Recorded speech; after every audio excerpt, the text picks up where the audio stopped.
Meus amigos, que a paz de Jesus permaneça em nossos corações. Hoje nós vamos estudar o tema predição dos acontecimentos de ordem física e de ordem moral que precederão o advento de Jesus em todo o seu esplendor espiritual e predição deste advento. Isso está estudado no terceiro tomo dos 4 evangelhos de Rustem e faz parte da análise das seguintes partes do Novo Testamento. Mateus capítulo 24, versículo de 29 a 31, Marcos capítulo 13, versículo de 24 a 27 e Lucas capítulo 21, versículo de 25 a 28. Nós vamos ler Mateus, já fazendo uma tradução um pouco mais atualizada. Logo depois da calamidade desses dias, o sol se escurecerá, a lua não dará seu esplendor, as estrelas cairão do céu, e as forças dos céus oscilarão. Então brilhará no céu o sinal do Filho do Homem, e todas as tribos da terra serão abaladas, e verão o Filho do Homem vir sobre as nuvens do céu com força e grande aparência. E ele enviará seus mensageiros com grande trombeta e reunirão dos 4 ventos, do extremo ao outro dos céus, os seus escolhidos. Como a gente vinha já analisando esse tema, que é do capítulo mais sintetizado no capítulo 24 de Lucas, que é conhecido como o Pequeno Apocalipse, né? Se para a vinda do Filho do Homem é necessário todas essas coisas, né? Uma análise assim, podemos dizer, na letra, é melhor que ele não venha, porque veja que o céu vai ficar escuro, a lua não vai brilhar, as estrelas vão cair, as forças dos céus vão oscilar, né? Então vai haver toda essa, podemos dizer assim, essa desgraceira, porque as tribos, né, ficarão super atemorizadas, né, como diz Lucas, né, com o bramido, né, com o som ensurdecedor do mar e das ondas. E o Filho do Homem virá então no seu esplendor, com muita, a sua aparência vai ser de muita força, né? Ele virá então assim, nessa majestade, ou nessa aparência gloriosa, ou vigorosa. E como termina aqui no caso o texto de Lucas, então, é mais surpreendente. Porém, diz Lucas no versículo 28, quando, porém, essas coisas começarem a suceder, erguei a cabeça e levantai, pois que se aproxima a vossa libertação. Então, vai acontecer todos esses dias de calamidade. Olha como começa o texto de Mateus. Logo depois da calamidade desses dias, né? Então, logo depois da calamidade desses dias, que dia? Do que nós estávamos estudando. Eu vou recordar já com vocês. Aí, aquilo que nós estávamos estudando, logo depois disso, vai acontecer o tema de hoje. Qual o tema de hoje? O sol vai ficar escuro, a lua não vai mostrar o seu esplendor, as estrelas do céu vão cair, as forças dos céus se abalarão, e continua ainda com mais ênfase, né? Então, brilhará no céu o sinal do Filho do Homem, e todas as tribos da terra serão abaladas, e verão o Filho do Homem vir sobre a nuvem do céu, com poder, com força e grande aparência. E ele enviará seus anjos nesse momento, e os seus anjos vão vir com grande trombeta, anunciando isso, o que acho que nem precisava, né? Que com toda o sol vai parar de brilhar, a lua vai não dar mais o seu esplendor, as estrelas vão cair, né? Mas assim mesmo ainda virão anjos, né? Os seus anjos, com grande trombeta, quer dizer, não é com uma trombeta ou com trombetas pequenas, mas com grandes trombetas, né? E eles vão então tocar essas trombetas e vão reunir todos os escolhidos do Senhor, quer dizer, todos os santos, todos os cristãos, todos aqueles que fazem a vontade de Jesus, de ponta a ponta, do extremo a outro da terra, vai reunir todos eles, né, que são os eleitos. E diz então aqui Lucas, como nós acabamos de ler. E aí, então, veja, quando acontecer isso, lembrai, né? Começa então a vossa libertação. Então, o capítulo de Mateus, então começa assim.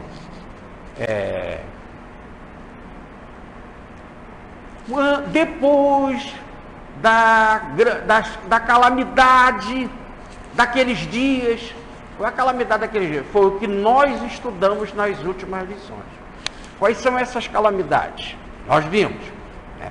Vai ter fome, terremoto, peste, guerras e rumores de guerra, quer dizer, boatos de guerra, guerra psicológica.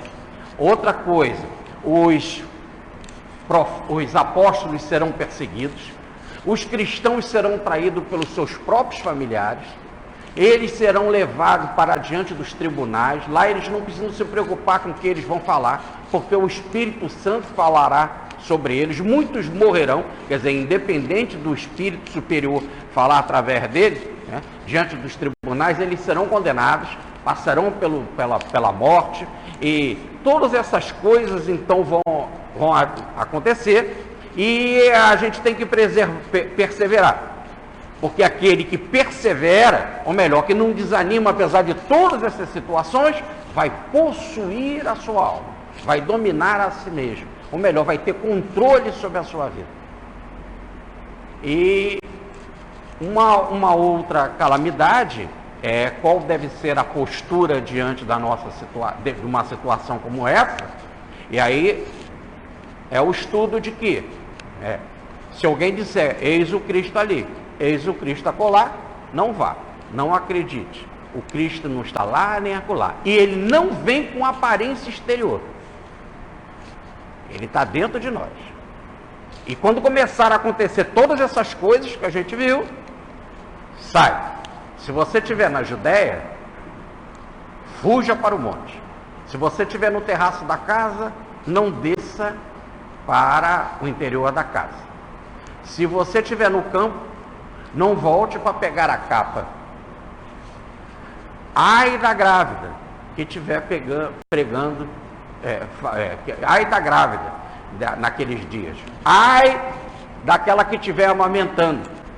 E tomara que esses dias não aconteçam no inverno, porque é muito desagradável no inverno, né? Você fugir naquele frio. Lá tem muita neve, se nós pensarmos no local em que Jesus falou, né? No caso, ele pregava em Jerusalém, lá no Monte das Oliveiras, essa passagem. E também é bom que não aconteça no dia de sábado, porque no dia de sábado, segundo a lei de Moisés, só se podia andar 1.000 metros, 2.000 metros, ou 2.000 passos. 2.000 passos no sentido de que a tendinha ou a casinha mais distante do centro do religioso, onde ficava a Arca da Aliança, tinha 1000 passos. E aí você precisava dar 1000 passos para ir até ela, depois 1000 passos para voltar para a sua tendinha. Então são os 2000 passos. Por isso que o judeu, no dia de sábado, só o máximo dá 2000 passos. Né? Eles levam assim as coisas ao pé da letra. Muito bem. E aí começa o capítulo de hoje. Olha o capítulo de hoje. Logo depois da tribulação desses dias, então ele está chamando todas essas coisas, esses terremotos, fome, peste, essas fugas, essas situações todas, da grande tribulação desses dias. Foi assim que começa o tema. Se nós pegarmos uma reunião atrás, eu disse que eu ia falar sobre isso para vocês, e até agora ainda não falei, diz assim a passagem, logo no versículo 15 do capítulo 24 de Mateus.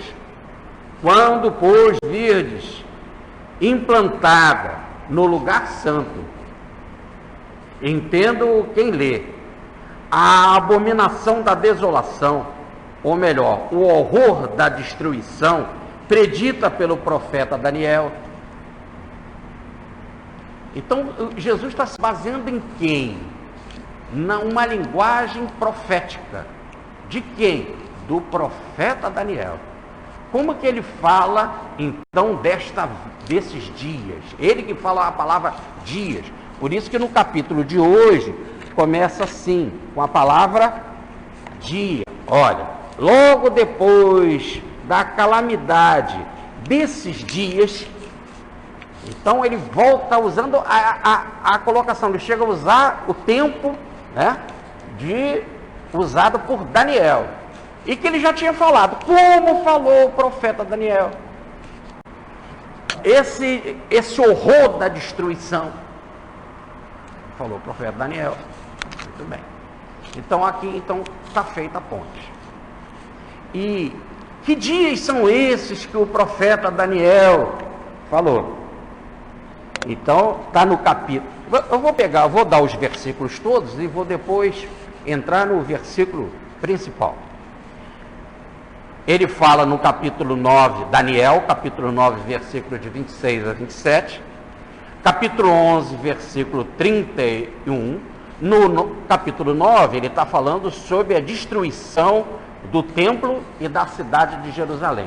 Por isso que tem uma passagem de Jesus que diz que não vai ficar pedra sobre pedra, que nós já analisamos, e também, além de não ficar pedra sobre pedra, quem estiver em Jerusalém saia, quem estiver fora de Jerusalém não entra. Por isso que no capítulo 9, aqui que nós citamos de Daniel, ele está contando o profeta Daniel sobre o templo, a destruição do templo e da cidade. Só para lembrá-los, Daniel escreve igualzinho um Apocalipse. Depois quem vai escrever um Apocalipse inteiro é João Evangelista. Que é o mesmo espírito que volta, Daniel e João Evangelista. Muito bem. Então no capítulo 9 está tratando desse tema. No capítulo 11, versículo 31, está falando sobre a idolatria, que o ditador Antíoco, né, ele vai colocar a estátua de Zeus dentro do templo, vai obrigar o povo judaico a cultuar Zeus dentro do templo. É a abominação da abominação, e vai implantar a cultura grega no mundo judaico. O grande problema de você ter a opressão de uma cultura, não é que seja errado. Cada povo tem a sua cultura. E toda a cultura de um povo, em forma da sua música, das suas danças, das suas lendas, das suas tradições, todas são muito importantes. E a gente conhecer a cultura dos outros povos, é muito bom, é muito dignificante. O problema é quando você não pode mais ter a sua cultura e anular a sua cultura. É um desvalor muito grande. Um povo perde as suas referências. Por exemplo, nós sofremos muito isso, né? Na década de, por exemplo, nos anos 70, em que o iê começa a se enfraquecer, a bossa nova começa também a desaparecer e veio uma onda, podemos dizer, que abalou toda a nossa cultura, impondo a música estrangeira para nós. Isso não quer dizer que a música estrangeira não seja boa, né? Lá o Queen, os Beatles, né? E todos eles merecem todo o nosso carinho, nosso respeito, são verdadeiros gênios da música, dentro das suas referências, né? Da sua cultura. Agora, quando não dão oportunidade para a nossa, diz que a nossa é pior, que a nossa é insignificante, não toca mais a nossa, diz que a nossa é cafona e é ridícula, aí você perde as suas referências. É aí que o domínio é maior, porque é mais do que um domínio econômico, é mais do que um domínio físico, é um domínio da cultura. Agora imagine em termos de religião. Religião é mais grave, porque implantando um Deus do outro, a religião do outro, um princípio do outro, eu estou indo além do problema econômico, eu estou indo além do problema geográfico, quando invade um país, né? Tomam ele geograficamente. Além do problema econômico, daquilo que a gente vai ter que pagar e trabalhar de forma inferior para aquele outro povo. E pagar impostos sacrificantes. Mas, além de perder a cultura, que é gravíssimo, você perde a identidade interior. Aí você deixa de ser o que você é no mais íntimo. Logo, é mais grave, porque se é extremamente ruim para um povo quando ele perde a sua cultura, imagina quando o homem perde a sua fé, o seu valor. Ele já não se identifica mais com ele mesmo. Isso é gravíssimo. Isso é uma grande calamidade, que, no caso, Daniel está lembrando aqui no capítulo 11, né, falando que o ditador Antíoco impôs a cultura grega e o deus grego dentro do templo e proibiu a prática da cultura judaica. E a outra grande abominação está no capítulo 12, versículo 11 de Daniel. Essa foi a que Jesus falou, essa que ele chama do grande dia da expiação, o grande horror da devastação, como nós traduzimos, que nunca existiu desde o princípio do dia até hoje, nem nunca existirá, vai ser o dia mais bombástico. Esse grande horror da devastação, Daniel capítulo 12, versículo 11, diz que vai levar, e ele fala com a precisão matemática. Vamos pegar aqui 1.290 dias. Pronto. É isso que Daniel fala. Então agora, nós já tínhamos passado por isso já há 3 reuniões atrás. Eu só falei de Daniel e não entrei no detalhe. Para vir na palestra de hoje, em que Jesus diz, quando acabar esses dias de horror, de calamidade, do horror da devastação, linguagem ao pé da letra de Daniel, horror da devastação. Quando acabar essas calamidades, esses dias calamitosos, e Daniel fala, 1.290 dias. Depois disso, aí entra o capítulo de hoje. Aí depois disso, o sol vai ficar escuro. A lua vai perder o seu brilho. As estrelas vão cair. As forças do céu vão se abalar. Os povos tremerão e virão o Cristo, o Filho do Homem, vir em grande força e aparência, né? E os anjos vão aparecer, reunindo todos os escolhidos, todos os cristãos, do Oriente até o Ocidente, de ponta a ponta, vai reunir todos então apreciarão este dia, será comum a todos, olharão para este grande acontecimento, E quando isso então estiver sucedendo, saiba que a libertação está próxima. Agora, então, nós fechamos aqui o ciclo em parte. Podemos dar o balde fala em espiral, né? A gente vai de espiral, a espiral quando ela dá aquela descidinha assim, é aquele descanso mental que a gente tem para tomar fôlego e subir mais um pouco e além, né? A gente vê na escada isso, né? Quando a gente começa a subir no degrau, tem aquela paradinha assim, virando para o lado, que dá aquele descanso, e aí você depois tem outra rampa, outra elevação. Que é o que Lucas está dizendo. Nesta hora, é o finalzinho, quando ele fala da libertação, né? Levantai, erguei, levantai a cabeça, a libertação está acontecendo. Nós vimos os nossos estudos na vez passada, que se for para o Filho do Homem vir assim, é melhor que ele não venha. Isso se formos interpretar o Cristo ao pé da letra. Mas como ele dá a solução para a gente, e por mais que olhem para essa solução, todo mundo quer falar do lado exterior, é mais fácil a gente falar de guerra, é mais fácil a gente falar de terremoto mesmo, de fome, de peste, de desgraceira. Porque como essas coisas toda hora acontecem, não tem um momento antes do Cristo, nem depois do Cristo, que nunca teve terremoto, fome, peste, tá certo? E guerra, e boato de guerra, nunca deixou de ter. Então a gente se identifica com essa exterioridade com muita facilidade.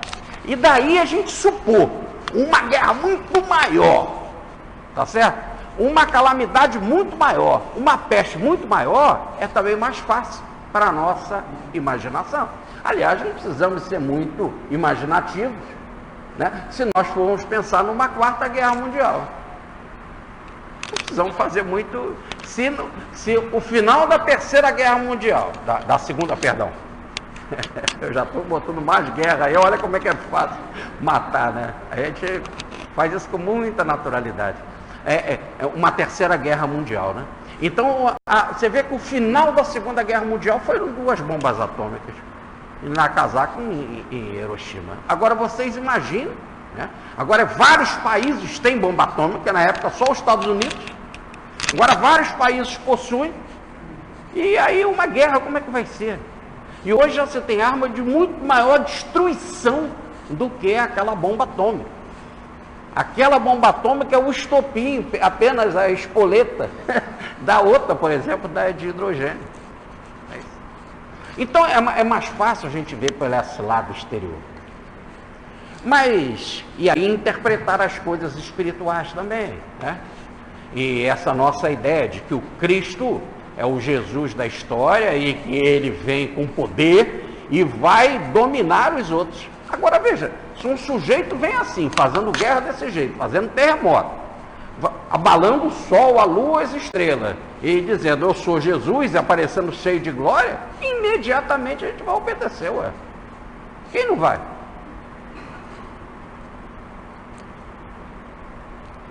É lógico. E aí acaba o livre-arbítrio. Essa é uma situação em que o livre-arbítrio vai embora. Um sujeito vem com esse poder todo, apaga o sol e diz, eu sou Jesus. Imagina quando Paulo viu ele todo em luz. Paulo já foi logo dizendo, quem és, Senhor? Olha que interessante. Eu analisava isso agora na última palestra, na aliança. Eu não sei quem é, mas sei que você é um Senhor.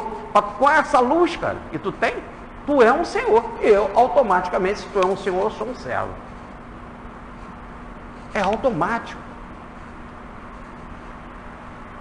Só que ele vai logo dizendo, o que queres que eu faça? Tu é Senhor. Um Senhor, quando se aproxima, é para pedir alguma coisa. Um Senhor não vem procurar um servo, essa era a referência naquela época, se não for para pedir alguma coisa, para exigir alguma coisa.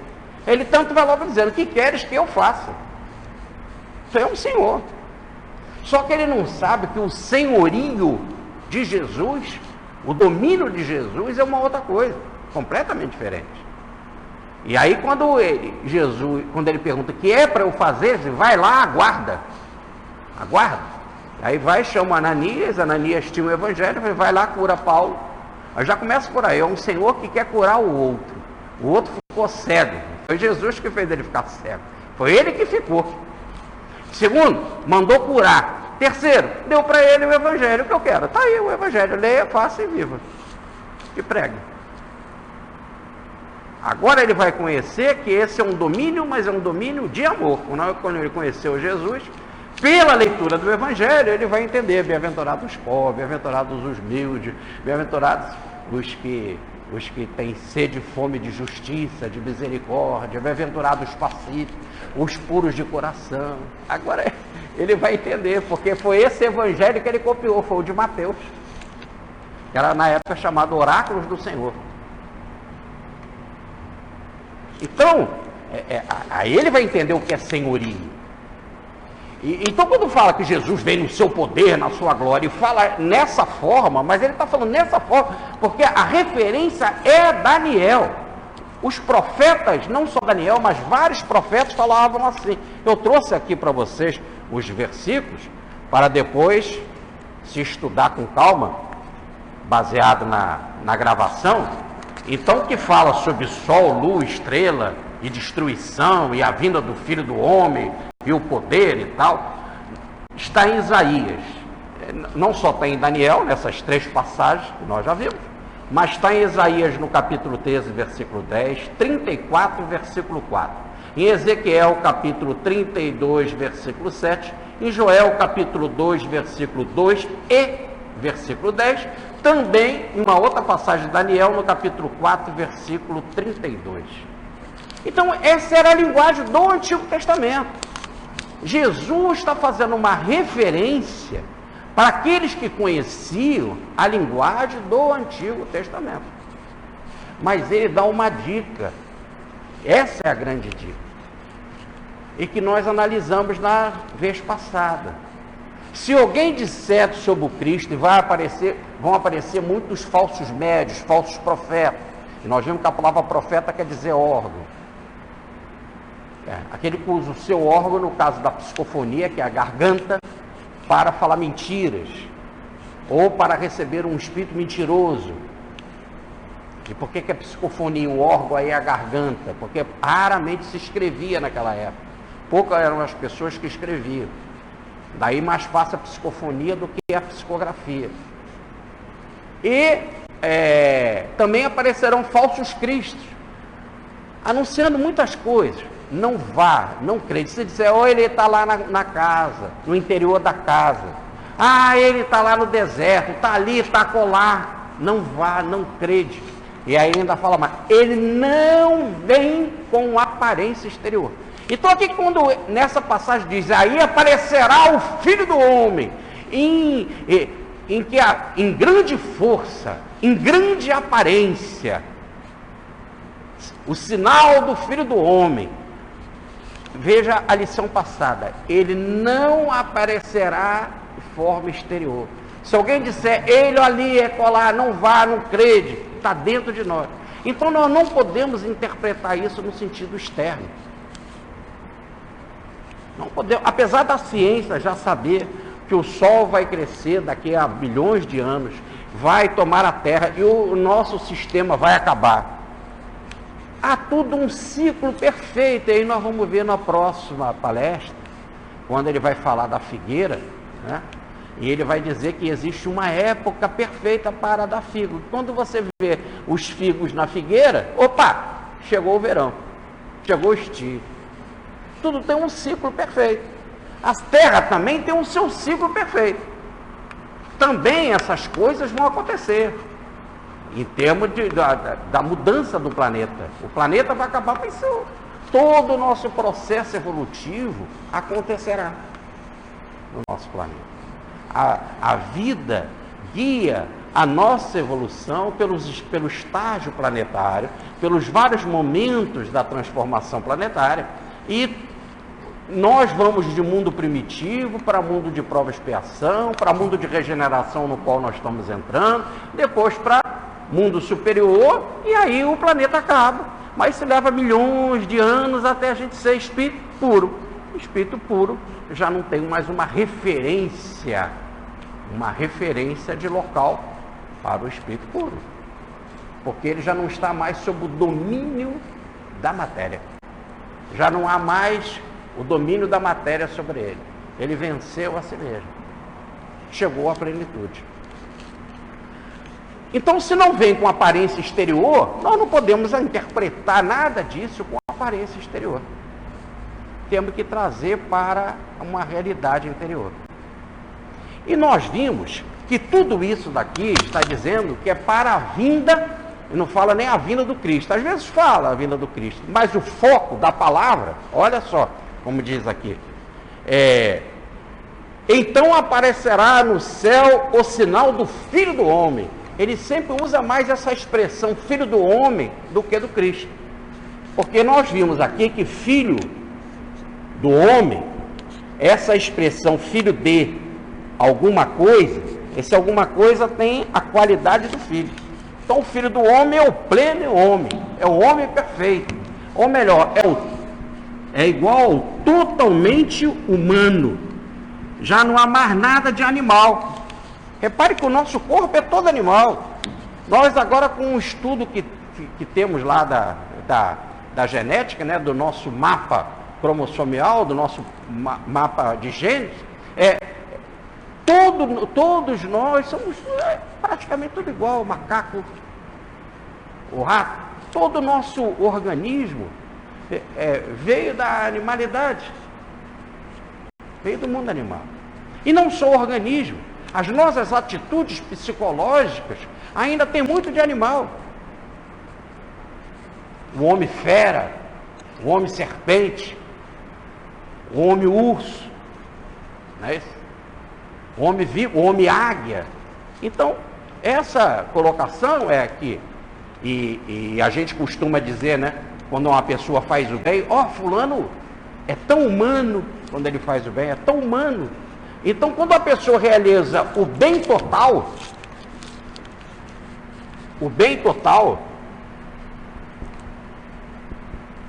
aí ela é totalmente humana, plenamente humana, 0% animal.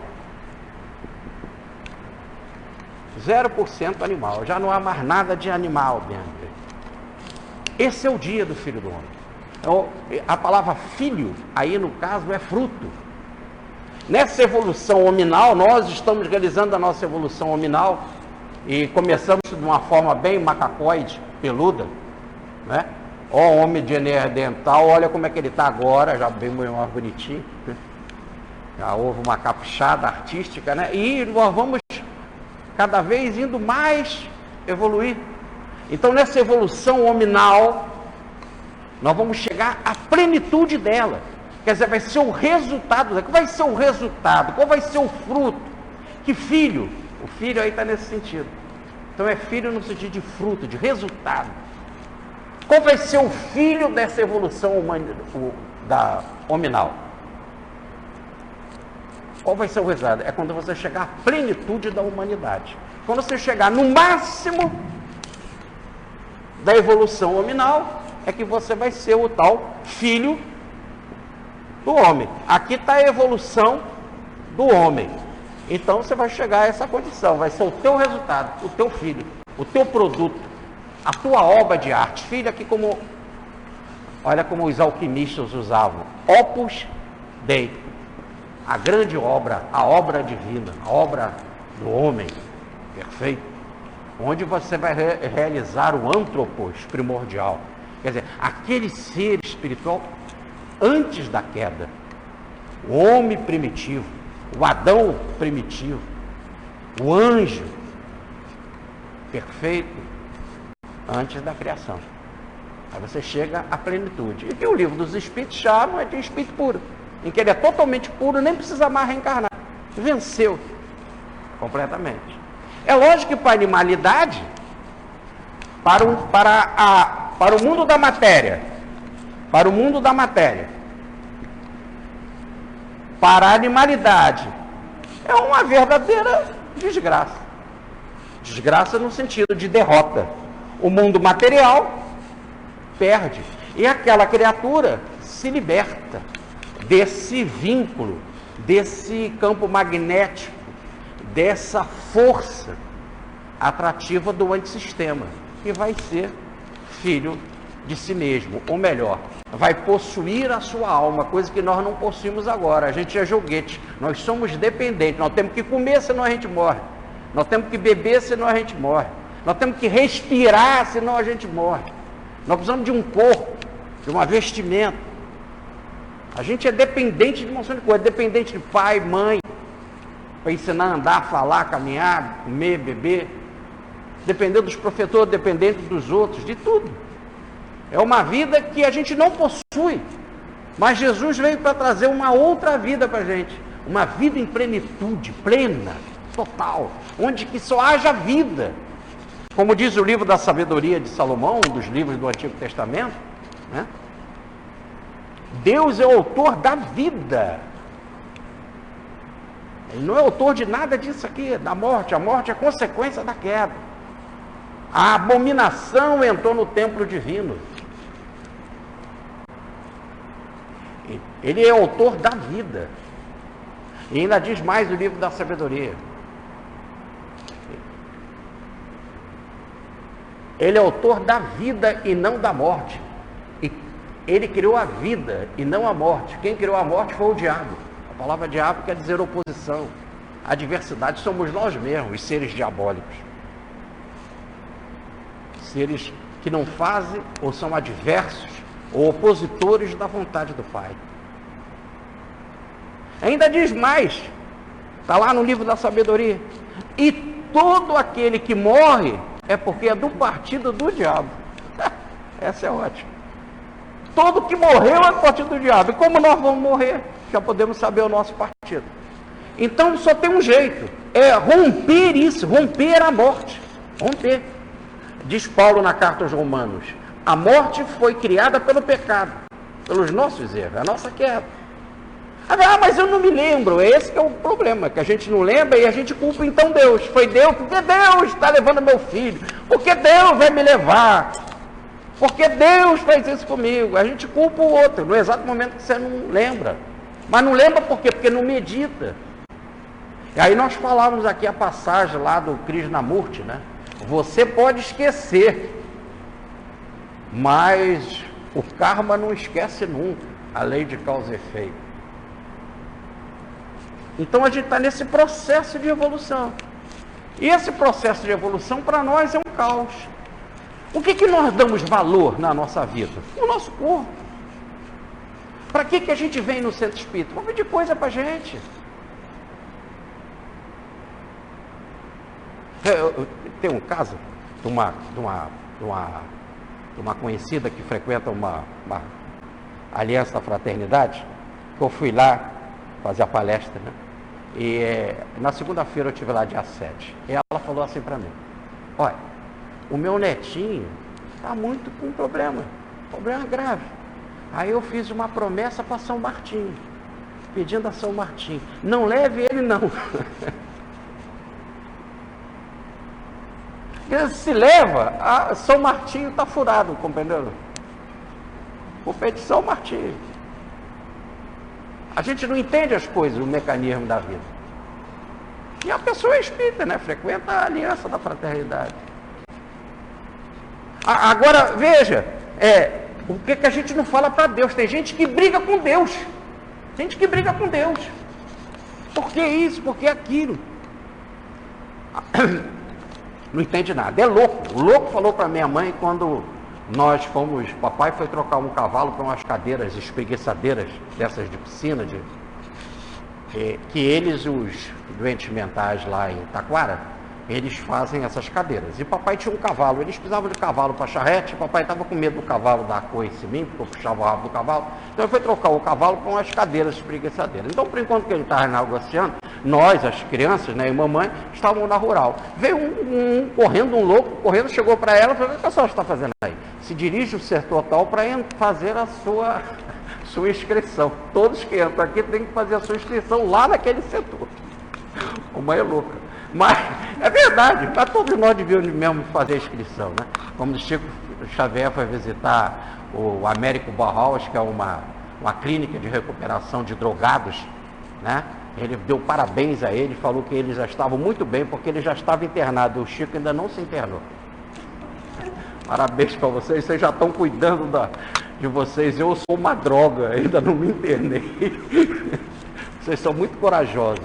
Mas tirando esse tom, né, essa descontração, é porque o tema é pesado, né? Nós somos verdadeiros loucos. A gente quer ensinar Deus. Ó, Deus é assim, ó, São Martim, é assim que tem que fazer. Te dá todas as regras. É engraçado quando a gente bota no endereço, né? Olha para a pessoa que está no hospital tal, rua tal, endereço tal, leito tal, número tal, porque ele vai e erra. Pode ir no leito. Tem uns deuses meio burros, uns anjos meio ignorantes, e erra de leito. Não vai naquele que você está mandando, né? E você diz o que ele tem que fazer. Eu quero saúde, eu quero carro, eu quero uma mulher, eu quero isso e tal, eu quero ter um amante que a minha não descubra. Aí você dá as regrinhas, tudo para ele. E é assim que você faz, quando vai pedir, ué, e não vamos rir não, porque se você não faz esse tipo de prece, você fala assim com o preto velho. O cara senta lá com o preto velho, é descarado. Só vai no preto velho para pedir coisa assim. Ninguém vai ao preto velho, queria tanto desencarnar bem. Será que já está na minha hora de desencarnar? Pudesse me ajudar, se estivesse na minha hora. Só faz o contrário. É para pedir, e pedir para ficar. E nem a rainha Elizabeth. Dou tudo que eu tenho, todo o meu reino, por mais um minuto de vida, mas não compra. Tudo isso aqui nosso é sem o valor. Não tem, não compra a vida. Não compra. Então, como a gente dá esse piso tremendo para as coisas exterior, para a coisa material, toda vez que você está falando de uma evolução em que tem por foco acabar com a matéria, uma grande, para nós, vai ser para a matéria. Olha como é que tem que fazer a leitura. Para a matéria vai ser o dia da maior abominação, que ela acabou, virou pó. Entenderam? Se nós vamos pensar em termos da morte física, a morte física é uma abominação para o corpo. Pronto, o corpo acabou de ter o controle, um diretor controlador, ele vai desintegrar, vai virar pó. Agora imagine isso em termo evolutivo, em que você vai chegar à estatura de plenamente humano, de espírito puro, e não vai mais precisar reencarnar. Aí daí dizer Jesus, vai ser o maior abominação para a matéria de todos os tempos. Nunca houve, nunca teve, nunca terá. É o dia mais importante da nossa evolução.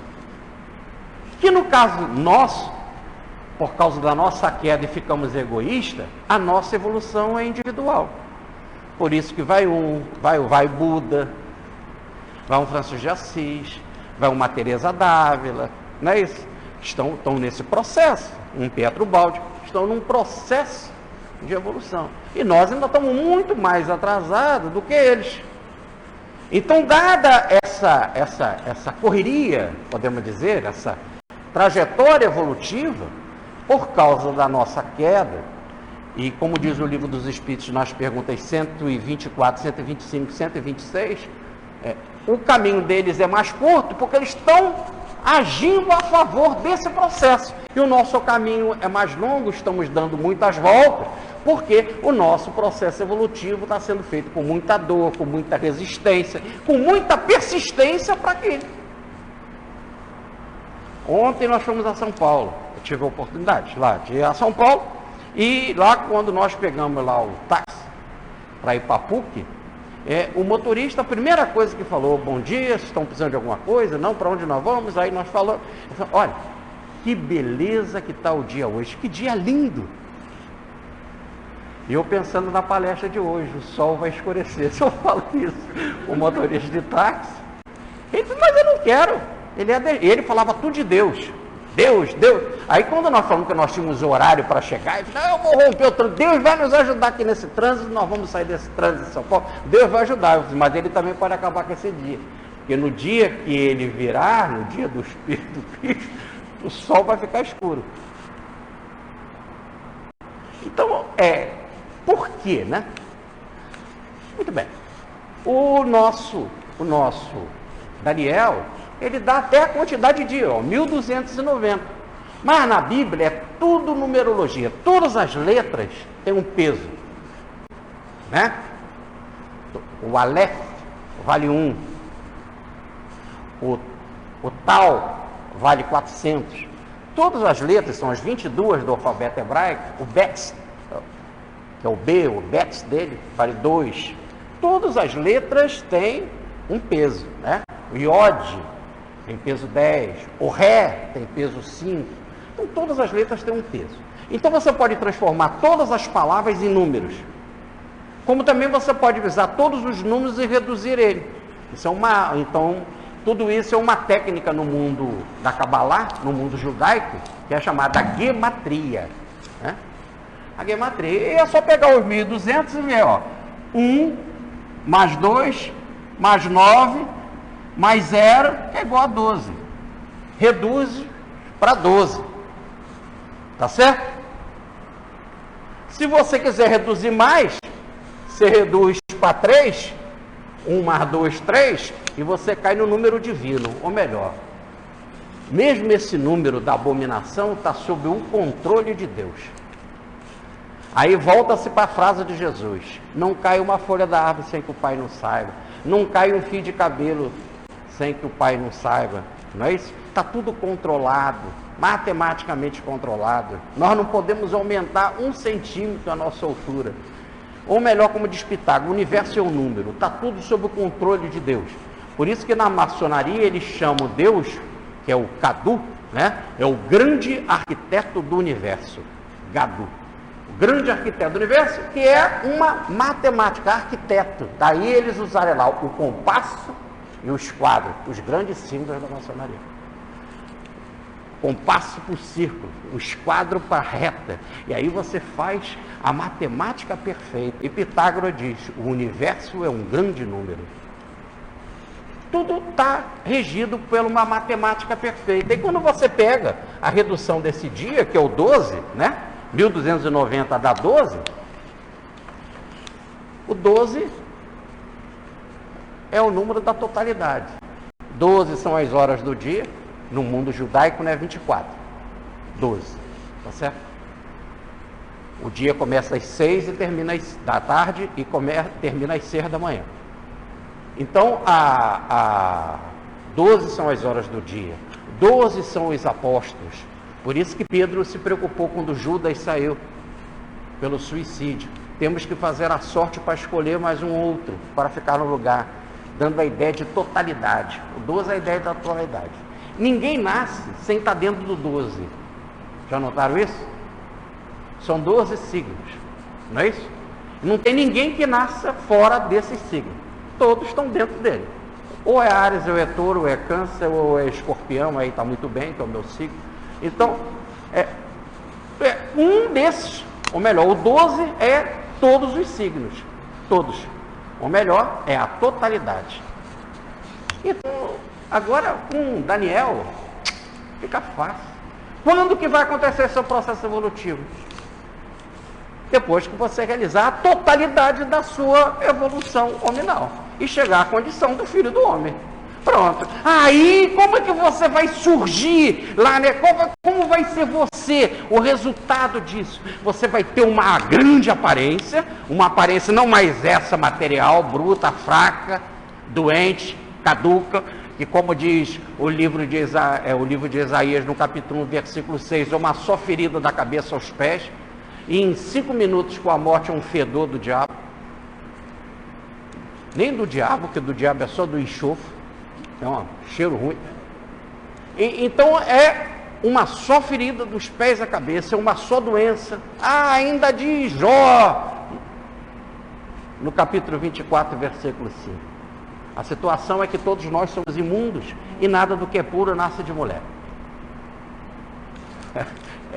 Ou melhor, todos aqueles que veem pela forma da reencarnação são impuros. Estão no processo de evolução. Então, por enquanto que não realizar totalmente a evolução, o 12, a totalidade da evolução. E é legal quando a gente pega a carta 12 do tarô. A carta 12 do tarô é do lado de cá, é um enforcado. Ele está pendurado numa árvore, as pernas amarradas em 4, ele pendurado numa árvore, e ele é, então, o enforcado. Ou melhor, é a grande abominação. A matéria acabou, enforcou ela, pronto, morreu a matéria. Tudo bem?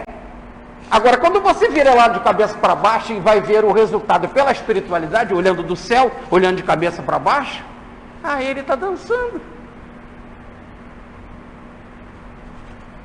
Se vira a carta 12 do tarô, ele está enforcado, é o mundo da matéria. A matéria acabou, é a grande abominação. Vira ela ao contrário, pelo lado espiritual, ele está dançando.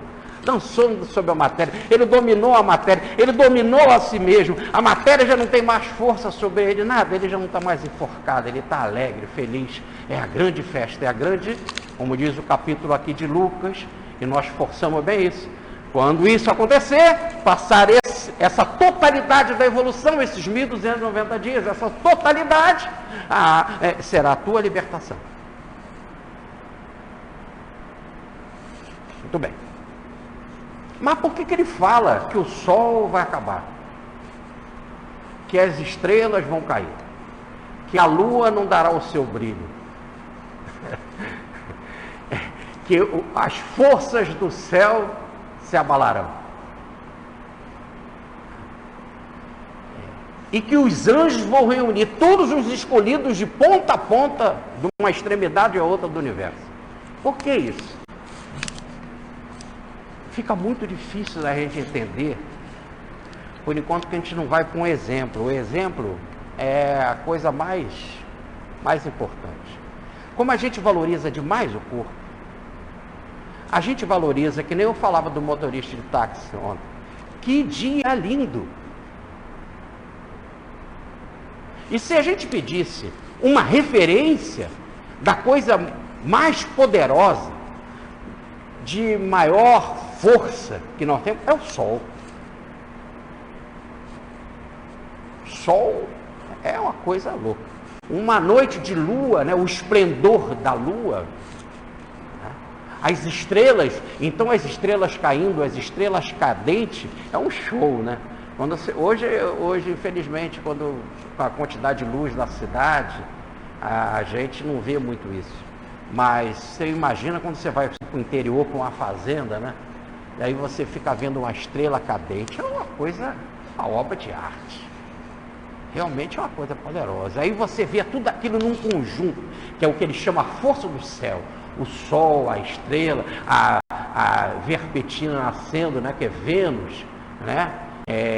O sol, a lua, as estrelas candentes. Puxa, é um show que a natureza dá. Realmente é espetacular. Então, o que se passa é que essa qualidade, então, esse brilho encantador, para nós é o que nós chamamos de o máximo, mais extraordinário, o incrível, o fantástico. Mas se nós olharmos para um santo tem outra referência. Um santo tem outra referência. Será que não tem nada mais poderoso, mais luminoso para o santo do que o sol, do que a lua, do que as estrelas? Aquilo que é belo para nós, será que o santo não tem outra referência de beleza?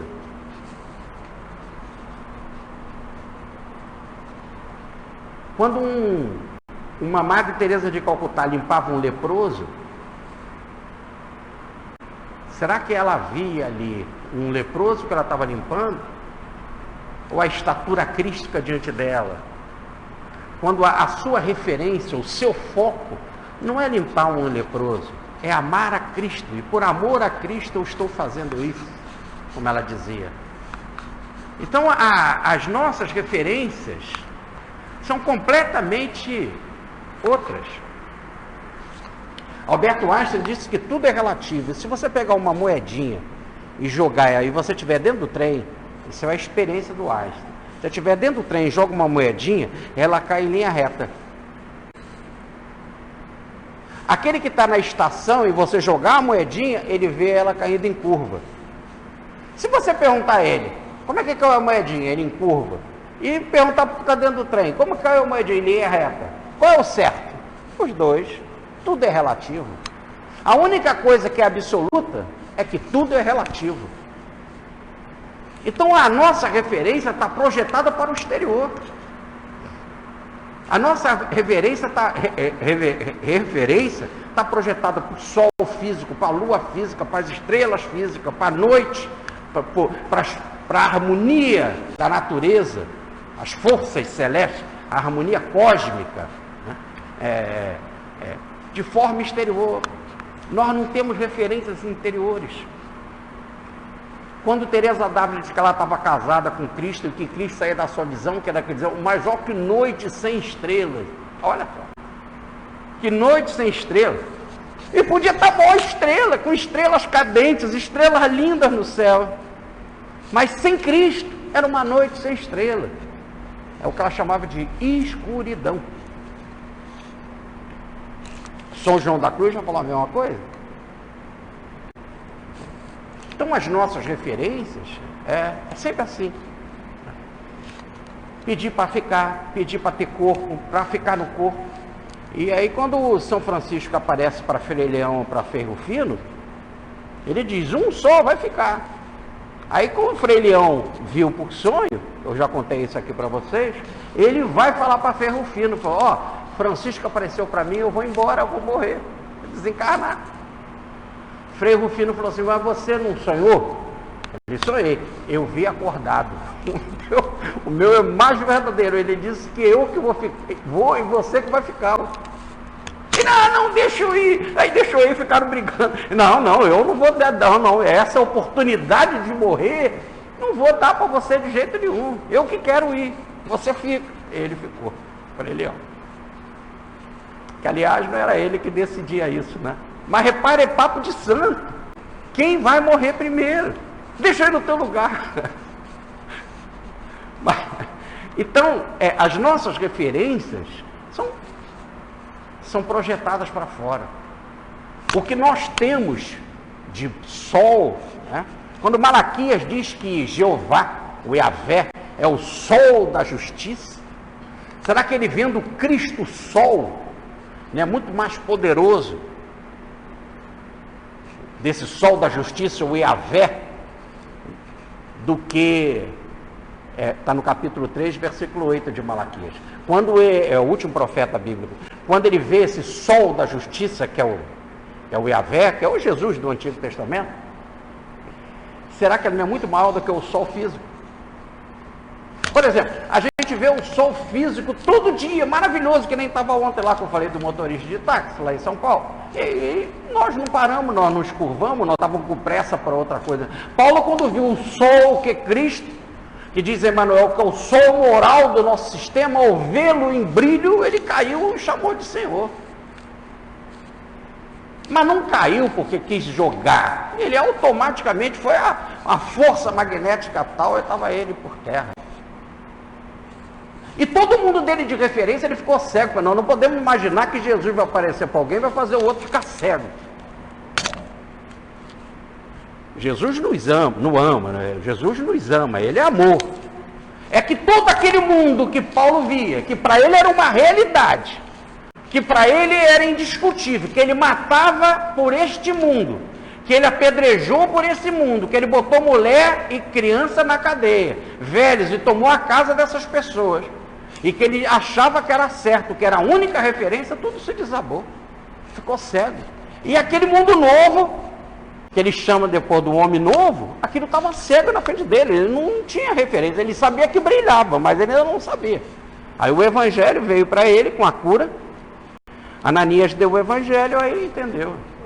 Mas o novo mundo é como se ele não tivesse mais referência, sei que aquilo já não tem mais valor. E foi tão forte psicologicamente, que fisicamente ele ficou cego. E nós vemos isso, está claro lá no capítulo que ele depois vai tratar desse assunto, que está no capítulo 9 de Atos dos Apóstolos, ele também vai falar no capítulo 22 e no capítulo 26. E ele vai deixar bem claro que na hora que ele estava cego, Ananias chegou, e Ananias estendeu as mãos, e como que umas escamas saíram dos olhos dele, e ele viu Ananias. Aí ele está falando de ver um homem, de ver o mundo da matéria. Logo, ele quer dizer que até para esse mundo da matéria mesmo, fisicamente, ele ficou cego também. Não é só uma cegueira no sentido psicológico, como eu estava falando. Ele também ficou cego físico, mas é muito natural. Quando você, diante de uma situação tal, de alegria ou de pavor, e a gente vê isso mais em situação de pavor, você não faz nenhum esforço e urina, defeca, ou sente uma dor no estômago, ou desmaia. Pronto. A situação tal pode ser uma situação tal de alegria, de esplendor, e você desmaiar, se não desencarnar. Diz a Emmanuel que ódio desencarna. O cara fica com raiva, eu odeio ele, tum, morre. Então, por quê? Pode ser que o motivo psicológico, isso é a medicina psicossomática, o motivo psicológico seja tal que interfira no físico. É isso, uma pessoa que está nervosa, sente problema de estômago, tem problema de diarreia, tem problema de prisão de ventre, tem pesadelo, tem problema de suador, de suor, em desequilíbrio, etc, etc. Então, o problema são as nossas referências. Então eu vou contar um caso para vocês, eu acho que vai ficar mais fácil da gente entender.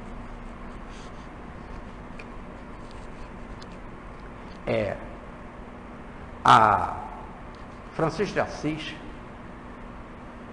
ele chegou no Monte Alverne e em agosto de 1224, para fazer uma quaresma dedicada a Nossa Senhora da Glória, e até dia 29 de setembro, dia de São Miguel. Ali ele ia ficar em oração. Já tinha feito toda uma vida, desde 1205, e nós estamos em 1224, de 19 anos de intenso serviço de amor à humanidade, em que ele se integrou de tal maneira de amor à natureza, de amor aos seres humanos, de esquecimento dele mesmo. Era uma vida de oração e de trabalho. E diz o Emmanuel que essa é a grande plenitude da nossa realização. Oração para a gente se lembrar de Deus e trabalho para a gente esquecer de nós mesmos.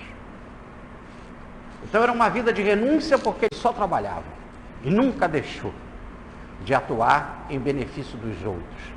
E uma vida de total entrega a Deus, porque ele era uma vida de oração.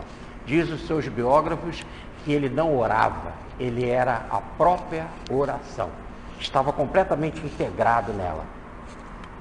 Em 1224, então, depois dessa 19 anos de plenitude espiritual, ele começa a fazer então essa quaresma no Monte Alverne, afastado de todos, até dos seus companheiros. Ele ficou à distância de um arremesso de pedra, mais afastado, em profunda oração. Só Frei Leão que ia lá e tinha de pedir licença a si mesmo e esperar o comando dele, de aprovação ou não, para que pudesse levar para ele comida, água e ler o Evangelho com ele, fazer a oração com ele. Muito bem. Ali ele ficou. Quando chegou no dia 24, dia 14 de setembro, que é o dia da cruz, nós aqui no nosso Brasil, nós não valorizamos muito essa data, né? Por exemplo, aqui é feriado dia de São Jorge, 23 de abril. Lá na Itália é feriado dia 14 de setembro, dia da Santa Cruz. E que é a cruz do Cristo. É um dia que se comemora a cruz. Ele então resolve fazer uma comemoração à cruz e uma oração àquele que representa a cruz, que é o Cristo. Ele fala na sua oração: Senhor, eu queria ter, na medida do possível, aquele amor que você teve. Mas não aquele, na medida do possível, que eu posso ter. Aquele amor que você derramou na cruz para toda a humanidade. Quando falou perdão para todos, né? E eu queria também ter e sentir, na medida do possível, aquela dor que você teve. Então ele pede para que, na medida do possível, até onde ele poderia suportar, e seria doação do Cristo, ele queria sentir aquele amor, aquela dor, na capacidade dele. E assim ele começa a orar, e o Cristo aparece para ele, ele tomado num incêndio de amor, no incêndio mental, ele se identifica com Cristo. O amor é identificação, é que nem um ato sexual, e é muito mais forte do que o ato sexual, muito mais forte. Por quê? O ato sexual, quando já não ser mais nem pênis nem vagina, há algo novo, numa perfeita unidade e num estado de inteiração. Martim da Vila faz o que pode para falar que é café com leite. Uma mistura que já não é mais café, nem é leite. Não estamos sendo profanos, porque o livro Cântico dos Cantares quer mostrar, por amor de Salomão com Betsabá, de Salomão com a rainha de Sabá, ele quer mostrar, na medida do possível, pelo amor de um com o outro, como se pode imaginar o amor da gente com Deus, nesse processo de integração plena, em que você dirá, já não sou eu, é Ele em mim, eu e Ele somos um, formo um, já não sou mais eu e Ele, somos um, uma unidade, um casamento pleno, um acasalamento total. Esse é o maior momento da vida. Então, Francisco, nesse arrebatamento de amor, nesse êxtase, nesse incêndio mental, ele se identifica com Cristo. E fica com as marcas do Cristo no seu corpo. Como Cristo aparece para ele em forma de cruz. E por que aparece para ele em forma de cruz? Porque ele estava meditando para a Santa Cruz. E ele já era o João Evangelista, que estava na cruz. Então, já trazia como marca, como arquétipo, como um incêndio interior, a cruz. Aquela vivência. Então, ele fazendo isso, ele fica com as marcas do Cristo. E aí ele ainda vai passar de 1224 a 1226, ainda 2 anos conosco ainda. Mas numa vida completamente diferente. Tudo que ele tocava curava. Era algo, as pessoas queriam pegar a rédea do burrinho para levar, encostar numa mulher grávida que sofria para o neném nascer e nascia, para colocar na água em que ele se banhou, que ele se lavou as mãos, para levar para o pasto, para os animais não morrerem de peste, e tudo começou a ficar curado. Ele começou a transbordar a vida, e cada vez cantava mais. Ele era cantor, ele era compositor de música e letra, então cantava, e vibrava, e pregava, e começou a fazer um esforço tremendo de pregação, porque ele às vezes passava por 5, 6, 7, 20 cidades por dia, cidadezinhas, pregando para levar o máximo do Cristo. Estava num estado de contentamento, e assim ele foi definhando. Quando chegou em 1225, ele estava, que era só pele. Ele chegou a dizer, né, que a única coisa que o separava do Cristo era a parede do corpo. Ainda estava com um problema da malária, com febre altíssima. Ele tinha pego um problema na vista, né? Que escorria pus e que doía muito, e que ele não podia enxergar nada. Tudo que ele olhava que tinha luz, ele doía a sua vista. E assim ele ficou nessa situação de muita dor. Fora que ele não podia mais andar, porque eu falei do burrinho, ele não admitia ir no burrinho, ele só queria ir a pé. Só andava a pé o tempo todo, nesses 19 anos, mas agora não dava mais, porque como ele estava com os cravos da cruz no pé, aquela ficou feito com um cravo, uma coisa preta, tanto para cima como para baixo, a semelhança de cravo, mas feito de carne, aquilo doía demais. Até para ele pisar momentaneamente, Santa Clara vai fazer para ele, 1225, uma alparcata arredondada, abaulada, para que aquele cravo de carne não encostasse no chão e desse para ele um melhor conforto. E quando chegou em 1225, ele foi lá então estar com as Clarissas, e o homem não entrava no mosteiro das Clarissas, né, só como religioso, mas para morar, não. Então, ela viu como ele estava tão doente que ele não podia seguir dali de São Damião. Nós já tivemos a oportunidade algumas vezes de ir a São Damião e a Porciúncula. Ele, para voltar para a Porciúncula, não dava, estava muito mal. Fora que o problema na vista, né, fez com que Frei Elias, que era o chefe da ordem, fosse procurar médicos. Levou ele para o médico do Papa, levou ele para o médico em Siena, tudo para tentar buscar cura para ele. E a situação era grave mesmo. E a situação chegou a tal ponto que quando veio o médico do Papa, no seu caso tem solução. Nós temos que parar esse negócio que está correndo dos seus olhos, porque tem algumas veias que estão aqui ligando a orelha e os olhos, e se a gente interromper ela, não vai mais correr esse líquido. Aí pegou o ferro em brasa e queimou ele aqui. E depois que queimou ele, é lógico que todos fugiram quando o ferro ficou vermelhinho, né? Todos fugiram e ele fez a prece para o irmão Fogo, dizendo: irmão Fogo, eu sempre te amei, me ajuda a continuar te amando nessa hora. E aí o médico queimou ele e não adiantou nada, que era a medicina muito... Mas não quer dizer que ele fez maldade, era a medicina da época, muito ignorante ainda. Como a de hoje também, ainda é muito fraca, ainda tem muita coisa. Já evoluiu muito, ainda tem muito que evoluir. Mas, nesse caso, a situação era tal, ele lá então morando ali com as Clarissas, fizeram umas cabanas do lado de fora, nos jardins, e ele ali ficou ali morando, e sendo tratado pelas Clarissas, né, por Clara, em especial para ele. Como ele tinha um problema nos olhos, ele não podia ver a lua do sol. E à noite, quando acendiam as tochas, ele não podia ver, ela bordou um pano. Aliás, ela fazia bordados maravilhosos. E ela bordou um pano, daí a brincadeira do Caco Antibes, né? Caco Antibes, que era o nome dele, que é o Miguel Falabella. O Miguel Falabella, num programa Sai de Baixo, ele brincava com as roupas que ele queria vestir, né? Naqueles coisa de grandeza do Caco Antibes, né? Que é feita pelas Clarissas. Ele brincava assim. Então é porque ela tinha essa capacidade, né, de costura. Então ela fez esse pano para botar nos olhos, para dar para ele o conforto, e ele então não vê nem a luz do dia, nem da noite, que fazia ele sofrer. Essa era a situação. Então primeiro ele já estava cego. Só via imagenzinha muito mal, muito mal. E ainda botou esse pano para não ver nada mais.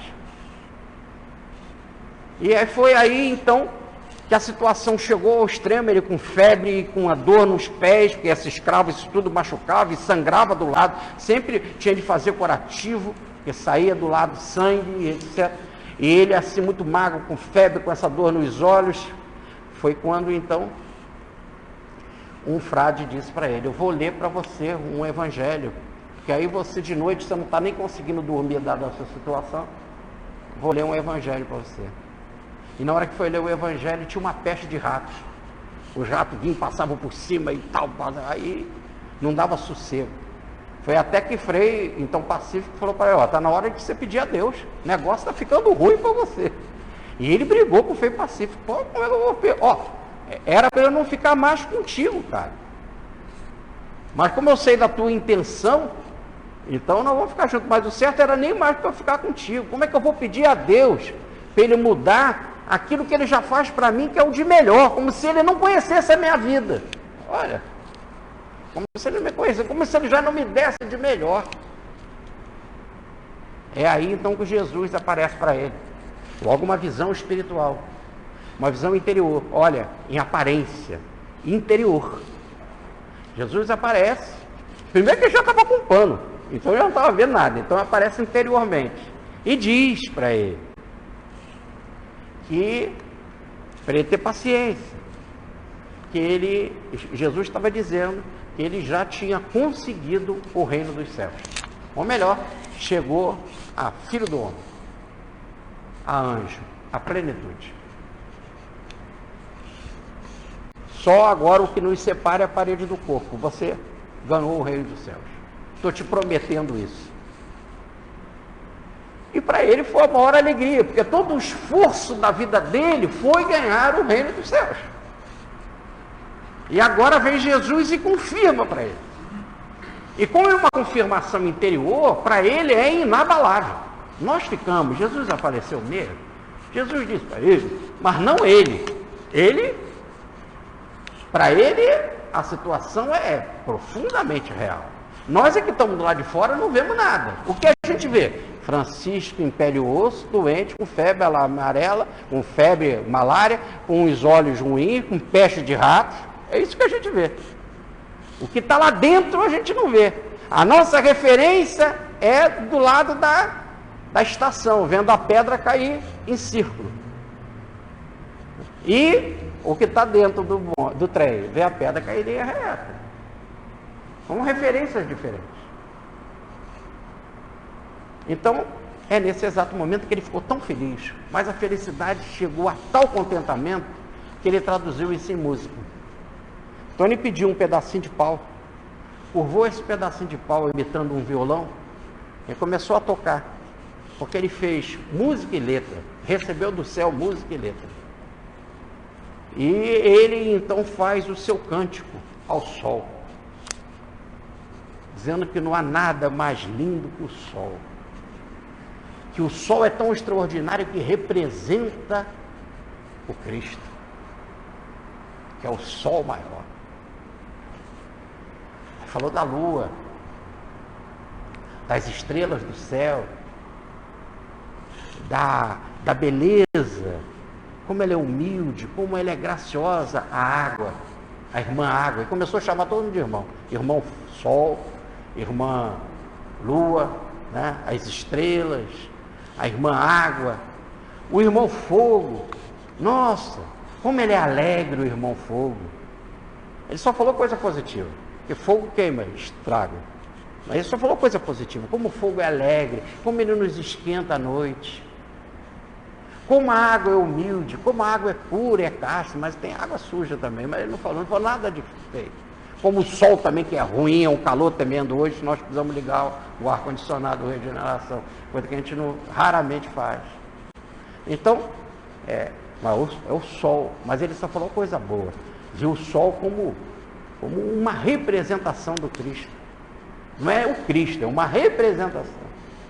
A beleza da lua, das estrelas, do irmão fogo, irmã água, e os irmãos passarinhos, as ervas do campo, os animais.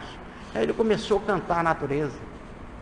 E no final ele canta o perdão. Canta aqueles que estão passando por tribulação, e aqueles que passam por tribulação, e ele era a própria tribulação. Ele fala, e que guardam a paz na tribulação, quer dizer, com aquela tribulação toda, está em paz mental. Guardo a paz nessa hora. Não é fácil? Malária, peste de ratos, dores no corpo, dor na vista. E ele guarda a tribulação em paz. E que recebe a morte como irmã. Ela já não é mais inimiga, ela é minha irmã. Porque, diz Lucas, quando chegar esse dia, levantai a cabeça, levantai a cabeça, pois que se aproxima a libertação. Ele radiografou bem isso.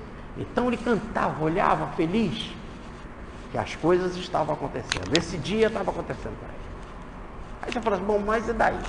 Você está dizendo que ele cantou o sol, a lua, a estrela, a água, a chuva, o vento, teve o irmão vento também, o irmão sol, a irmã morte. Todas essas coisas existem. Sol, a lua, as estrelas, o vento, a água, todas essas coisas existem. Mas aqui está dizendo que o sol vai apagar, a lua não vai dar mais o seu brilho, as estrelas vão cair, as forças do céu vão se abalar, e os habitantes do mundo vão ver em grande força a aparência do Filho do Homem, e aí vai ser a libertação. Então o caso que você contou do Francisco não bate. Nós temos que não esquecer de Clara. Clara fez para ele o pano para os olhos. Então, quando ele estava cantando para o sol, ele não estava vendo o sol. Quando ele estava cantando para a lua, ele não estava falando daquela lua, não era aquela, porque ele não estava vendo, das estrelas, do fogo, nada. Era uma referência toda interior, porque ele estava com os olhos vendados. Aliás, ele não podia olhar para o sol, se ele olhasse, doía. Então o sol não era aquilo legal para ele. Ele estava falando de outra referência interior. É como se estivesse dizendo para a gente, ou como voltemos para a imagem de Paulo, quando Cristo apareceu para ele em luz, ele, Senhor, ficou cego, o meu mundo caiu, meu mundo desabou, aquilo tudo que eu vivia, aquele Saulo, não tem mais significado. As forças, que eles chamam de forças do céu, quer dizer, as minhas forças, aquilo que eu tenho por harmonia, aquilo que eu tenho como padrão de vida, desabou. Quando aquilo que eu falo com o sol, que era maravilhoso, agora tem uma luz mais poderosa que me joga do cavalo. O sol estava, diz a passagem, que era meio-dia, e ele continuava cavalgando. Mas quando apareceu o sol, que é Cristo, ele cai. E a vida dele muda. E ele de Saulo se transforma em Paulo, de grande ele se transforma em pequeno. E aquilo que ele valorizava, ele não valoriza mais. Ali nós temos um exemplo claro de Francisco, ele botou o pano nos olhos. Havia algo mais extraordinário que o sol, que fazia ele cantar, vibrar, mais do que as estrelas, mais do que a lua, mais do que toda essa força cósmica, tudo. Tá certo? Tudo interior. Ele tem agora outra referência. Ele cantava de outra forma. Via as coisas com outro olhar. Por isso que diz a passagem aqui em Lucas: erguei, levantai os olhos. Ou melhor, não é o olho físico. Levantar, erguei, quer dizer, subir.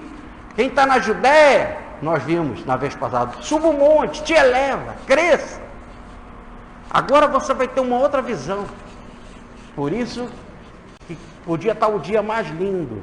Quando Teresa d'Ávila não via Jesus, já vimos aqui agora. Que noite mais escura. Que noite sem estrela. Ou melhor, que coisa sem graça. Deixar de ver o Cristo, deixar de estar com Cristo para ver o pôr do sol. E é tão lindo ver o pôr do sol. É lindíssimo. Mas para aquele que vê Cristo, você está no braço da sua amada. Você fez tudo para conquistar sua amada. É o caso do Cântico dos Cantares lá de Salomão. Você está no braço da sua amada. Ali é como o sol, é como a lua, é como a beleza da estrela. Você está amando, está feliz. Aí você chega para um cara desse que está com a amada e fala: vem cá que eu quero te mostrar aqui uma flor, um lírio. Não, a minha amada é o lírio, ela é a flor, né? São essas imagens que a gente dá com amor. Agora, imagina isso. Daí é dizer que Salomão tinha 700 mulheres, mais 300 concubinas, e as pessoas costumam dizer de forma jocosa, né? Como que ele dava conta daquilo tudo? É apenas uma imagem para nós entendermos que eu posso multiplicar 300 mais 700 por 1000, para poder entender o que é o gozo do contato divino. E quando se fala em 1000, nós não podemos pensar em número, mas tem que tirar os zero todo e ficar com um da unidade. É o tal do momento do ser uno. Ser uno. Então, quando o momento que a gente costuma chamar de êxtase, de extase, fora da consciência, o momento mais que a gente é um aqui, que mais representa o orgasmo, é o ato sexual, né? E quando há uma perfeita doação e entrega, em que se chega a um clímax, mas esse clímax é reduzido em alguns segundos, né? Em que você sai, olha a palavra êxtase, na posição normal da consciência, fora da sua consciência normal, e você chega a um algo e que você não consegue prolongar. Se você quiser, se eu quero mais, e termina. É apenas uma palhinha. Ele termina. E você pode até tentar uma nova iniciativa, mais uma vez. uma terceira, tem gente que fala que vai uma quinta, mas isso tudo é suposição, né? E já vai perdendo a intensidade, já vai perdendo o brilho. Agora imagina o estado de harmonia em que você chega a Buda. Aí Buda, né? O budato, de iluminação total. E que não perde mais esse estado. Fica em perfeita unidade. Imagina essa harmonia sempre. É um novo olhar para a vida. E aquilo que você tem como referência, o sol, já não é mais. Não que ele não seja belo, mas já não é, você já tem outra referência. A estrela, ela já não dá mais a seu... Ela é como caiu, aquilo passou. A lua já não tem mais o seu esplendor. Quando o Cristo aparecer a ele, quando ele vier com toda a força e você se transformar nele, você vai ter uma nova visão. Aí diz a passagem, de forma maravilhosa, que aí vai acontecer algo extraordinário. E na hora que você estiver nessa plenitude crística, todos os habitantes da terra ficarão abalados. Poxa, mas quando Francisco teve isso, os habitantes da terra não ficaram abalados. É que aí, mais uma vez, eu não posso pular do Cristo, lado exterior. Como Cristo não vem com aparência exterior, e sim interior, os habitantes internos. Nós carregamos milhões de espíritos que estão em evolução conosco. Cada átomo é uma vida, cada célula uma consciência, cada tecido, cada órgão, nós carregamos uma unidade coletiva, como diz o professor Petro-Baldo. O organismo pulsa de vida. Daí a responsabilidade que nós devemos ter para com o nosso corpo. O que a gente dá para ele? Porque são muitos irmãos que nós estamos cuidando do processo evolutivo.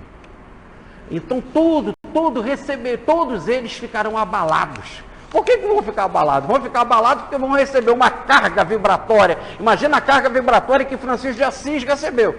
Qual o impacto disso para a biologia?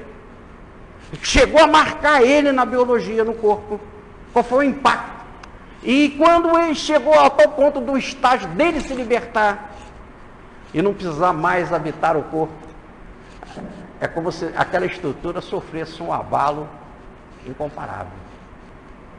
Aliás, foi o tema, a Regina abordou isso na última palestra aqui, na semana passada, quando falou do nosso lar.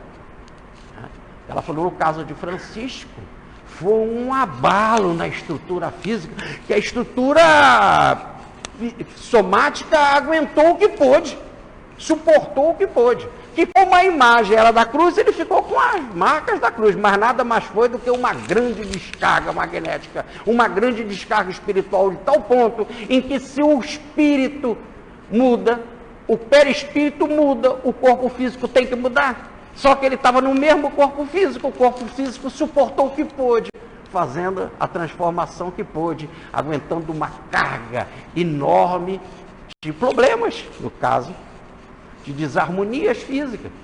Aí, porque você não consegue entender Francisco naquela grandeza de estar se despedindo, Jesus aparecer para ele, eu te dou o reino dos céus, e ele no físico tão mal. Mas no físico tão mal, é porque esse é o abalo do físico, em que o físico vai acabar. O físico está em processo de exterminação na força do crescimento evolutivo. Então, diante dessa situação, essas forças humanas todas vão se abalar. E o que vai acontecer? Os anjos dos céus virão e vão reunir todos os cristãos, todos os escolhidos do Oriente ao Ocidente, de uma extremidade ou outra da Terra, para louvar aquele momento. Para ver. Olha, se fosse desgraça, você imagina os anjos chamar tudo que é cristão para ficar observando a Terra pegar fogo, a ter peste, fome, guerra. E anjo não faz isso. Anjo vai trabalhar. Ué. Quando tem uma situação qualquer de dor, né? Teresa d'Ávila vai trabalhar, Francisco de Assis vai lavar leproso, não vai ficar observando a desgraça dos outros. É que no caso, a imagem não é essa. Os anjos, quer dizer, as forças perfeitas que não caíram em harmonia cósmica, vão chamar os eleitos, aqueles que estão em busca também da sua transformação espiritual, para assistir esse grande momento daquele companheiro que está ali mudando. Aí você fala assim, aê Jorge, mas agora eu te peguei. No caso de Francisco, só um olhou, foi Frei Leão. Foi a única testemunha ocular. E depois alguns que estavam ali souberam, durante esses 2 anos, como Santa Clara, né, Frei Pacífico, Frei Maceu, Frei Bernardo soube, e mais Frei Ângelo, e mais Frei Jacoba. Mas ele está dizendo aqui que os anjos aparecerão tocando trombeta e chamando todos os outros. Gente, preste atenção. Toda vez que você faz parte de uma reunião mediúnica, dizia eu na última palestra, na segunda-feira, lá na Aliança da Fraternidade, toda vez que você faz parte de uma reunião mediúnica, você está sob a proteção da cúpula daquela reunião mediúnica. A reunião não é só na terça, na quarta, na quinta-feira, lá no dia que é. A cúpula da casa, no guia maior da casa, você está plugado nele magneticamente. Todas as suas ações não terminam naquela reunião. Ele está te observando full time o tempo todo. Ou melhor, te observando, não é que ele fica lá olhando, que ele tem muito o que fazer. Ou melhor, você está plugado nele. Na hora de qualquer necessidade, está sob a supervisão e orientação dele. Por isso, vigie os seus pensamentos sempre, porque você está plugado à força do seu grupo.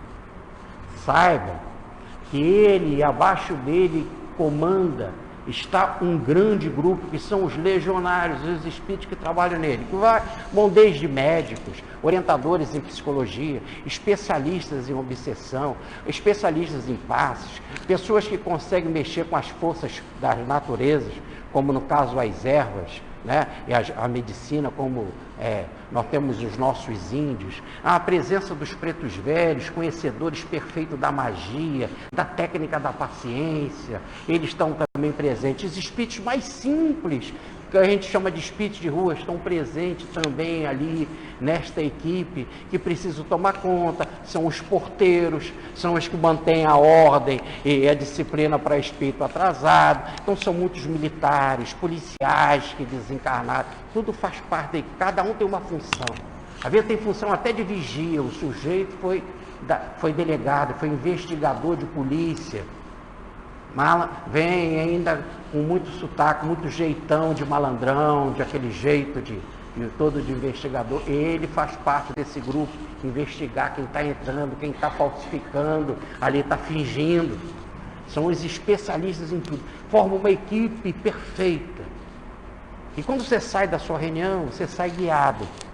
Não precisa, imagina o doutor Bezerra indo atrás da gente no ônibus. Vai a equipe dele. Quem vai para ir atrás do ônibus? Um espírito desse, um militar, foi soldado, um espírito de rua, né? Dependendo da situação, um índio, vai do seu lado, te amparando, cuidando para você estar em casa. Numa situação que você está na sua oração, na hora do culto, aparece um outro espírito. Na situação que você está fazendo lá no seu trabalho, lá na profissão sua, vai um outro para te ajudar. E assim, especialistas, numa equipe. Existe diversidade de dons, diversidade de carisma, diversidade de equipes, de espírito, diversidade de evolução. E você plugado com toda essa equipe para te assessorar. Você não imagina quando você faz parte seriamente de uma reunião espiritual, voltada para o Evangelho, voltada para a humildade, voltada para o bem, o que você era e o que você é, como mudou. E agora você está sob a supervisão dessa equipe. Essa. E aí, toda vez que você dá um passo de felicidade, e você lê o Evangelho, faz uma obra do bem, Imagina, você ajudou uma criança, ajudou um velhinho, ajudou um obsidiado, levou uma palavra amiga, fez um esforço para levar uma palestra consoladora, etc. Compreendeu uma passagem evangélica e que você vibra de entusiasmo, você é feliz pelo bem que você fez, você agradece a Deus pela oportunidade. Como você está plugado a essa equipe, toda esta equipe vibra com você, não é você sozinho. É você e todos vibrando, todos dando glórias a Deus, todos derramando energias, bênçãos para você ter mais força e continuar no seu trabalho. Por isso que todo cristão que é cristão mesmo, que está imbuído do seu projeto de transformação espiritual, estão todos plugados a Cristo. Todos. Quando você é cristão, você está plugado a Cristo. Agora imagina de Cristo para cá, a cúpula de quantidade de espíritos a serviço do bem, em níveis diferentes, em funções diferentes, mas ligado a essa cúpula. Toda vez que você dá um passo no bem, e que há uma festa, por isso que quando o filho do pródigo chegou na casa paterna, teve uma festa, música, e matou logo um boi gordo. E quando a mulher perdeu a dracma, ela varreu a casa e ela achou a dracma perdida. Aí ela chamou as amigas, vem comemorar comigo que aquela estava perdida, eu achei. Quando o pastor ele acha a ovelha perdida e ele vibra, porque ele deixou as outras para procurar a perdida e ele faz uma festa, porque a ovelha estava perdida, eu achei. Então toda vez que você dá um passo, a festa no céu. Essa cúpula vibra com você. Por isso a passagem aí, toda vez que você chega nesse momento, nesse clima do Filho do Homem, de ponta a ponta, os anjos dos céus, aqueles que estão no sistema, e todos aqueles que estão fazendo força para ir para o sistema, todos se reúnem em vibração para você. Então um cara que está lá na China, ele não sabe que ali o Francisco de Assis está se transformando, não é essa a leitura para ele. Mas ele sente um prazer, uma felicidade, um estado de alegria, ele se contagia, e pode ser que ele receba inclusive a informação, é que um dos nossos companheiros, pelo menos em sonho ele recebe isso, realizou hoje o Cristo dentro dele. Por isso que nós estamos ligados a uma unidade coletiva do bem, e quando você realiza qualquer coisa no bem, toda esta unidade vibra com você também. Ou como diz aqui o texto, os anjos, com todos os cristãos, de um extremo a outro, estão vibrando pela sua felicidade, quando você realiza qualquer coisa no campo do bem. Imagina quando você realiza o máximo, que é a sua integração na humanidade, em que você passa a ser filho do homem, ou melhor, que você se cristifica. Muita paz, fique com Deus.